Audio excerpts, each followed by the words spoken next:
Você já se perguntou por que tanta gente odeia o Corinthians? Se você não sabe, provavelmente não acompanha o futebol. Mas sabe que até mesmo quem não é fã do esporte também é vítima dessa que é a instituição mais corrupta do futebol brasileiro. Depois da CBF, é claro. Este vídeo mostrará como funcionam os esquemas espúrios que envolvem os dirigentes corintianos. Como o Corinthians comprou a taça de campeão brasileiro em 2005? Com a palavra, Alberto Dualib, então presidente do Corinthians. Como é que ganhou ano passado?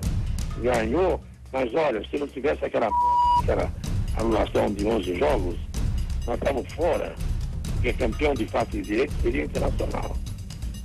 Porque os últimos 5 jogos, nós temos 14 pontos na frente e chegamos, entendeu? Com 1 ponto só, rodado. Sobe Tinga e Fernandão lá dentro da área. Olha o Tinga! E o pênalti ou não? E aí, Arnaldo? Ele não vai dar um pênalti, vai dar uma bronca no Tinga, vai expulsar o Tinga. Olha só o Fábio entrando lá no alto. Acerta o Tinga, pênalti. Tudo bem. Ele errou. Ele vai... Agora é brincadeira expulsar o Tinga, né? Exato, ele vai dar uma amarela no Tinga, né? O time simulou. Olha o pênalti claro, olha o pênalti claro. Como o Corinthians comprou a taça da Copa do Brasil de 2009? Quem explica é PVC, comentarista da ESPN Brasil. Para quem chega o Ronaldo, protege, procura alguém, grande jogada, foi pro chão, árbitro deu pênalti! Pênalti para o Corinthians, pênalti em cima do Ronaldo! A reclamação dos jogadores do Atlético Paranaense, numa jogada sensacional do Ronaldo na grande área. Ele domina, dá um toque de calcanhar e aí se joga, PVC. É o 4º pênalti marcado para o Corinthians na Copa do Brasil, é o 4º pênalti inexistente. E como o Corinthians faz para manipular as arbitragens? Ouçam o que diz o árbitro da FIFA, Gutenberg de Paula Fonseca. Por que a orientação de ligar para o Sérgio Corrêa, por exemplo, depois da escala? Por que o árbitro tem que ligar para o Sérgio Corrêa antes de apitar um jogo? Isso não te parece um pouco estranho? Ô Fernando, olha só, eu entrei na CBF em 2004. Eu nunca vi isso na minha vida. Isso foi mais uma das mudanças do senhor Sérgio Corrêa, tá certo? Aí ele inventou também essa situação do árbitro, quando receber as escalas, ele ligar para receber as recomendações. E eu posso me citar como exemplo, porque tudo que eu vou falar e venho falando para você, eu tenho provas.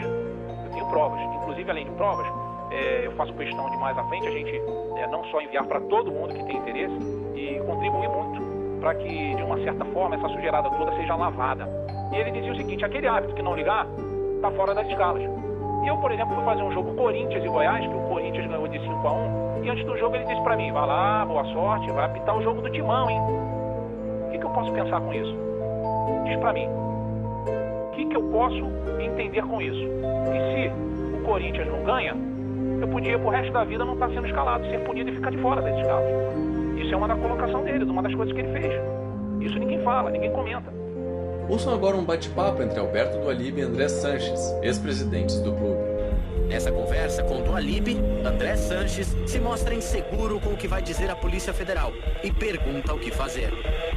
Então, eu queria falar com o senhor Oconese aí, para ver que eu tenho que ir na Federal amanhã, né? Pra gente falar, pra mim falar uma coisa, a mesma coisa que o senhor vai falar. Que você sabe que eu até vou adiar meu depoimento. É bom também fazer isso, adiar também. Nós temos que falar com Londres para dizer o que eles falaram lá quando eles foram lá. O que eu quero é que a gente fale a mesma coisa junto para não dar problema, né? Se o senhor falar o que o senhor vai falar, eu vou falar. Até mesmo você é vítima desses esquemas, mesmo que não acompanhe futebol. Veja como. André Sanches virou um personagem importante não apenas para o Corinthians, mas para a estrutura de poder do futebol brasileiro. Ele hoje é o parceiro preferencial de Ricardo Teixeira, o chefe da CBF. Não foi por acaso que o presidente do time mais popular de São Paulo votou de acordo com os interesses de Ricardo Teixeira e da TV Globo na eleição para o Clube dos 13. Um dos candidatos era Fábio Koff. Prometia uma negociação dura pelos direitos de transmissão do Campeonato Brasileiro. Ricardo Teixeira, aliado da Globo, lançou outro nome, Kleber Leite, com um cabo eleitoral de peso, André Sanches. Kleber perdeu, mas Andrés foi premiado pela lealdade. Virou chefe da delegação brasileira na Copa da África do Sul. Em 2011, devolveu a gentileza, rompeu com o Clube dos 13 e anunciou que negociaria diretamente com a Globo os direitos do Brasileirão. Em maio, no encontro com dirigentes, nem fez cerimônia. Sou amigo do Ricardo Teixeira mesmo, sou amigo da Globo mesmo, apesar de ser gangster, sou amigo de não sei de quem. Eu não tenho problema não. Agora, eu vejo meu clube. A declaração pegou mal com os parceiros que foram tão generosos com o Corinthians, a ponto de oferecer ao clube a chance de realizar um velho sonho. Até 2 anos atrás, ninguém tinha dúvidas. Esse aqui seria o Estádio Paulista na Copa do Mundo de 2014. O São Paulo, dono do Morumbi, fez um primeiro projeto e, depois de receber várias instruções da FIFA, preparou um segundo desenho que previa até a cobertura do estádio. O custo total da reforma, 256 milhões de reais. O anúncio de que o Morumbi seria a sede da Copa virou foto na parede. Além de Lula, o próprio André Sanches estava em campo no dia em que o estádio do São Paulo recebeu a chancela oficial. Isso foi em 2009. No ano seguinte, tudo mudou. O motivo? O São Paulo apoiou Fábio Koff para o Clube dos 13, irritando Ricardo Teixeira. A partir de então, o estádio do Tricolor passou a ser bombardeado pela CBF. O Comitê Brasileiro fez novas exigências, que dobraria o custo da reforma. O São Paulo não aceitou e o Morumbi ficou fora da Copa.